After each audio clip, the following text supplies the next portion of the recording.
Hello प्यारे बच्चों, कुछ टॉपिक ऐसे होते हैं जो मोस्ट इम्पोर्टेंट आते हैं, जो हर साल पेपर में लगभग आते हैं। तो ये क्वेश्चन हर साल पेपर में आता है कि साबुन किसे कहते हैं और साबुनीकरण क्या होता है। ठीक है, तो ये मोस्ट इम्पोर्टेंट लगा लीजिए आप बेटा, ये इम्पोर्टेंट है आपका, वेरी इंपॉर्टेंट है। साबुन तथा साबुनीकरण।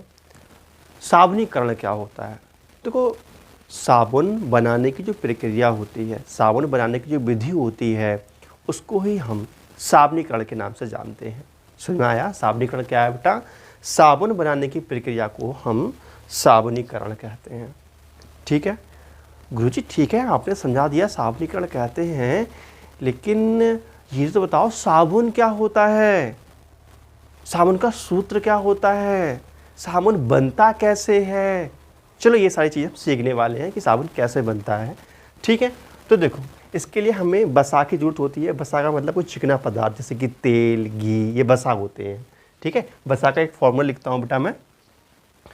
तो वसा का फॉर्मूला होता है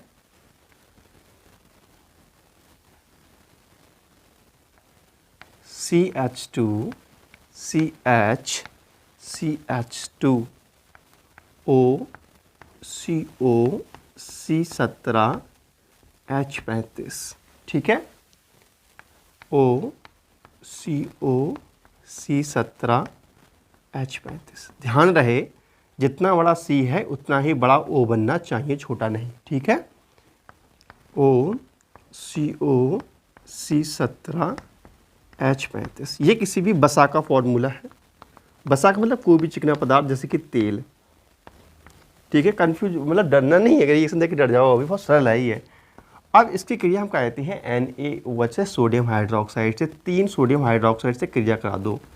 NaOH NaOH NaOH। ठीक है बेटा, तो यहाँ पर इतना जो है, देखो इतना भाग जो है ये निकल जाता है साबुन की फॉर्म में। दिस इज कॉल्ड साबुन। ठीक है, तो हम बनाते हैं साबुन का। अब देखो सूत्र क्या होता है, तो देखो C17 H35, तो इतना पार्ट तो निकल जाता है, बाकी बचता कितना है?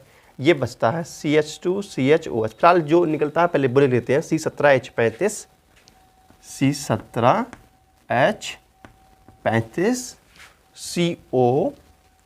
COO और क्या है? ये है Na। ठीक है, Na कितने हैं? देखो, ये तो एक लाइन का लिखा है मैंने, एक लाइन का, 2 लाइन का, 3 लाइन का, तो यहाँ 3 हो जाएगा। 3C17 H35 COONA।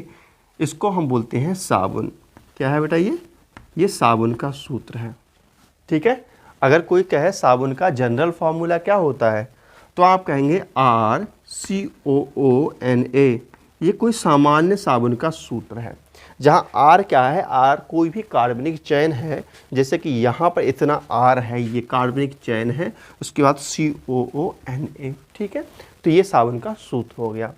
बचता क्या है? यहाँ पर बचता है CH2 CH और CH2 OH OH OH, ये हर चीज़ इसमें ऐड हो जाती है। ठीक है, तो बचता है CH2 OH, ये चीज़ इसमें ऐड हो गई है बेटा।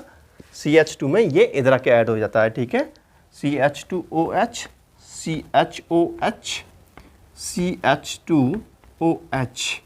इसको बोलते हैं हम लोग ग्लिसरीन या ग्लिसरॉल। ठीक है, ये क्या है? ग्लिसरॉल है, ग्लिसरॉल या ग्लिसरीन। ठीक है, ग्लिसरॉल या ग्लिसरीन, ये साबुन का फॉर्मूला है। साबुन का सामान्य सूत्र की बात करें कि साबुन का सामान्य सूत्र होता क्या है। ठीक है, तो देखो मैं आपको बता दूं, नोट कर लिख देता हूं, नोट करके। जो साबुन होता है बेटा, साबुन का सामान्य सूत्र, सामान्य सूत्र क्या होता है? होता है RCOONA, जहाँ R क्या है? R कोई भी कार्बनिक चैन होती है। ठीक है, या हम साबुन का सूत्र सीधे लिख सकते हैं C17 H35 COONA। ये है साबुन के सूत्र। ठीक है, तो ये कौन सा साबुन है? ये सोडियम से बना हुआ है, तो इसको हम सोडियम का साबुन या सोडियम एसीटेट साबुन कहते हैं। समझ में आ रही है बात? तो ये पूरी प्रक्रिया साबुनीकरण कहलाती है। तो साबुन की परिभाषा क्या होगी, साबुन बनता कैसे है? देखो बेटा, इसको बोलते हैं सोडियम हाइड्रोक्साइड। सोडियम हाइड्रोक्साइड ये क्षार की प्रकृति का होता है, अर्थात क्षार होता है, ये क्षारक होता है। ठीक है। जब, देखो इसको हम कैसे लिखेंगे परिभाषा के रूप में, जब वसा या तेल की अभिक्रिया हम सोडियम हाइड्रोक्साइड से कराते हैं या किसी क्षारक से कराते हैं, तब हमें साबुन प्राप्त होता है और ग्लिसरॉल प्राप्त होता है। इस प्रक्रिया को हम साबुनीकरण कहते हैं। समझ में आया? ठीक है। साबुन देखो क्या होता है, जब वसा एवं NaOH क्रिया करते हैं तब जो पदार्थ नया बन के आता है उसको हम साबुन कहते हैं। इसको साबुन कहते हैं बेटा। और साबुन के साथ में जो दूसरा पदार्थ आता है उसको हम ग्लिसरॉल कहते हैं, और इस प्रक्रिया को साबुनीकरण कहते हैं। ठीक है। लिखेंगे इसमें, जब वसा NaOH या KOH, देखो हम KOH भी ले सकते थे, यहाँ पे KOH भी ले सकते थे। ठीक है। जब वसा NaOH या KOH के साथ, जब वसा NaOH या KOH के साथ अभिक्रिया करता है, अभिक्रिया करता है तब, ठीक है, ये सीधे तौर पर क्रिया करता है, क्रिया करता है तब साबुन बनता है, तब साबुन बनता है। ठीक है। फिर लिख सकते हैं, इस अभिक्रिया को या इस क्रिया को, इस अभिक्रिया को क्या कहते हैं बेटा? साबुनीकरण कहते हैं। ठीक है। साबुनीकरण कहते हैं। बात समझ में आई? तो देखो मैं आपको एक बात समझाऊं, हमने जब NaOH यहाँ यूज़ किया है तब हमारे साबुन बना है, ये कठोर साबुन बना है। कैसा साबुन बना है? ये कठोर साबुन बना है। ठीक है। और जो कठोर साबुन होते हैं, ये कठोर साबुन बर्तन मांजने के या कपड़े धुलने के काम आते हैं। लेकिन अगर इसकी क्रिया हम KOH से करा देते तो यहाँ पे क्या आ जाता है? यहाँ K हो जाता है बस। तो उसको हम कहते हैं सॉफ्ट साबुन या मृदु साबुन या मुलायम साबुन, जो हमारे स्नान करने के काम आते हैं। ठीक है। तो बेटा इतना आप लिख लीजिए, यहाँ तक आप नोट कर लीजिए, फिर मैं आपके लिए ये जो मैंने बताई है बात, ये भी बात लिखवाऊंगा। ठीक है। इतना नोट कीजिए आप।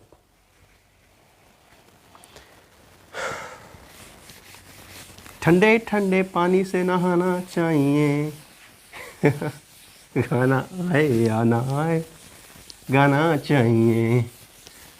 तो देखेंगे बेटा, जो साबुन होता है, अगर हम देखेंगे, नोट लिख लीजिए। तो बेटा यदि वसा की क्रिया, यदि साबुन बनाने के लिए, यदि साबुन बनाने में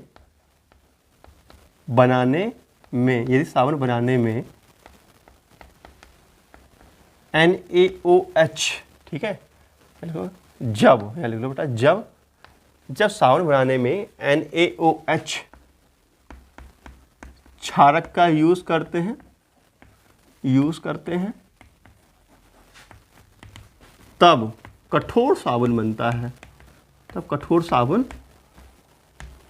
बनता है। कैसा बनता है बेटा? तब कठोर साबुन बनता है, जो कि बर्तन धुलने या कपड़े धुलने के काम आता है, जो कि बर्तन धुलने या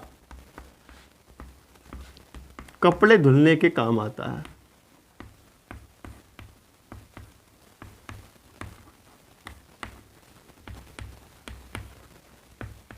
बात समझ में आई? फिर लिखेंगे जब साबुन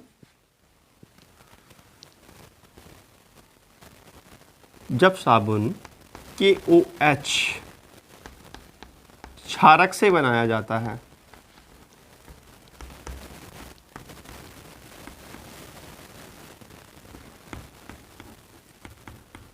तब ये साबुन कैसा होता है बेटा? सॉफ्ट साबुन कहलाता है। तब ये साबुन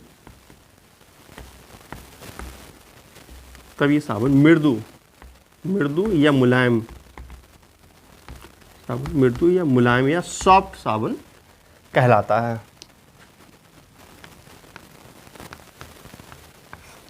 और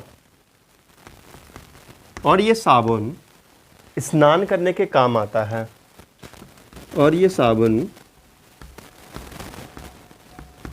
स्नान करने के काम आता है।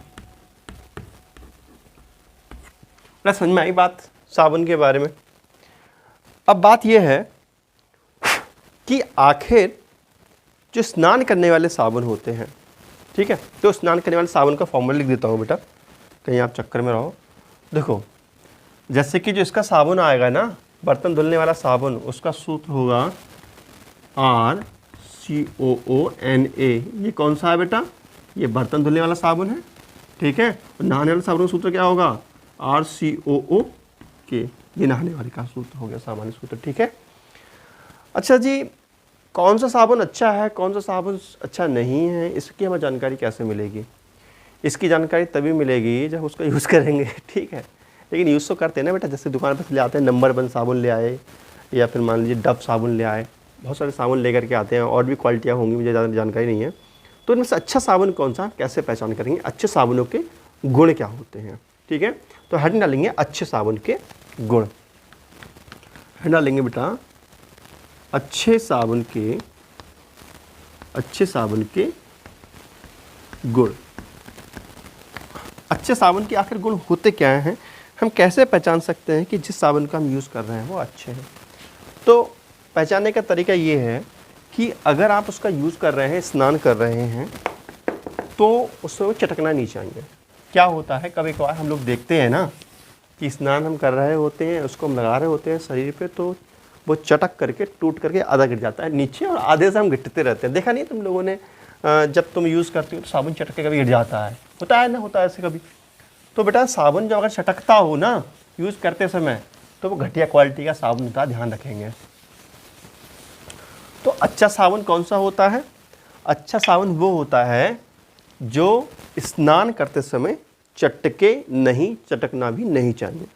पहली बात, इतनी बात दिखवा दूँ, ठीक है, समझ में आ गई बेटा बात? चलो एक आध पॉइंट और बता देते हैं। दूसरी बात, जो अच्छे साबुन होते हैं वो चिकने होते हैं, ज़्यादा खुरदरे नहीं होते, चिकने ही होते हैं, ठीक है। अच्छे साबुन कैसे होते हैं? चिकने होते हैं।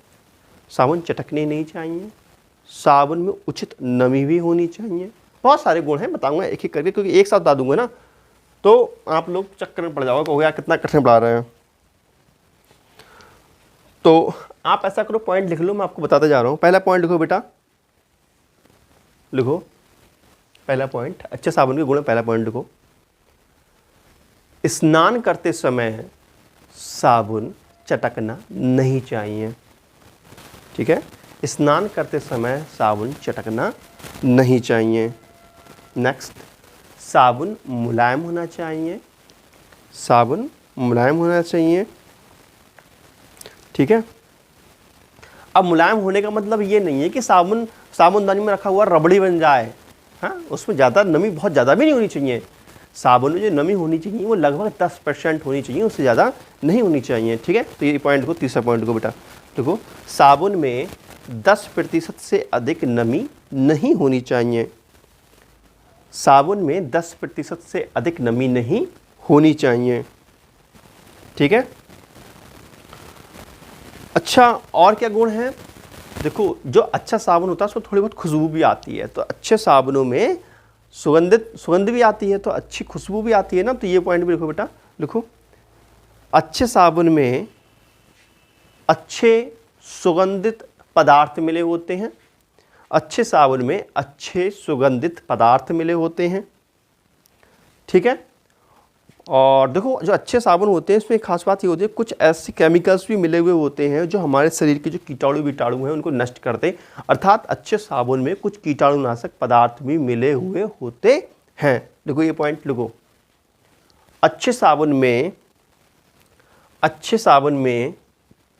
कीटाणुनाशक पदार्थ मिले होते हैं। अच्छे साबुन में कीटाणुनाशक पदार्थ मिले होते हैं, ठीक है।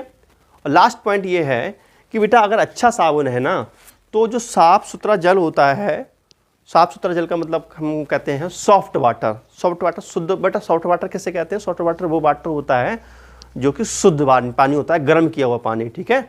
तो अगर हमारे पास जो साबुन अच्छा साबुन है तो वो शुद्ध वाटर के साथ या सॉफ्ट वाटर के साथ या मृदु जल के साथ झाग उत्पन्न करेगा, ठीक है। अगर तुम बेटा गंदे पानी में सोचो झाग उत्पन्न करो तो कैसे कर ले? तुम डब साबुन ले आए, ठीक है, और तुम सोचो कि कीचड़ लाए गंदा तलैया के पानी मिला करके उसको साफ कर लें, झाग उत्पन्न कर ले, तो नहीं होगा, ठीक है। कहने का मतलब ये है जो शुद्ध अच्छे साबुन होते हैं वे शुद्ध वाटर के साथ या मृदु वाटर के साथ झाग उत्पन्न करते हैं, ठीक है। तो लास्ट पॉइंट देखो बेटा, देखो अच्छे साबुन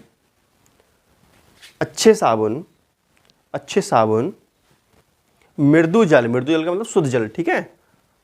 अच्छे साबुन मृदु जल या सॉफ्ट जल के साथ झाग उत्पन्न करते हैं, अब डालेंगे साबुन के उपयोग।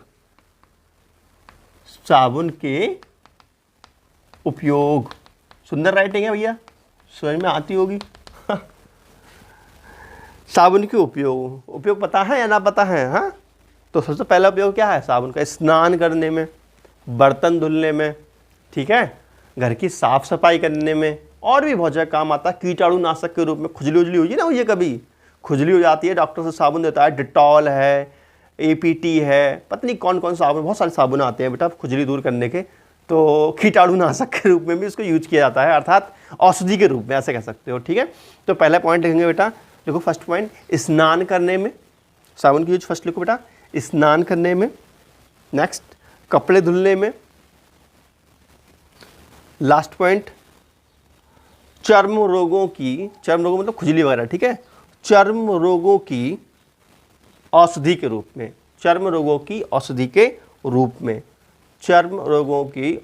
रूप में, ठीक है। तो ब्रैकेट में चाहो एक आध साबुन का नाम लिख सकते हो, कौन सा औषधि के रूप में काम आता है। जैसे नीम साबुन है, डिटॉल साबुन है, नीम साबुन, डिटॉल साबुन, और भी कुछ साबुन बहुत सारे ऐसे होते हैं, ठीक है।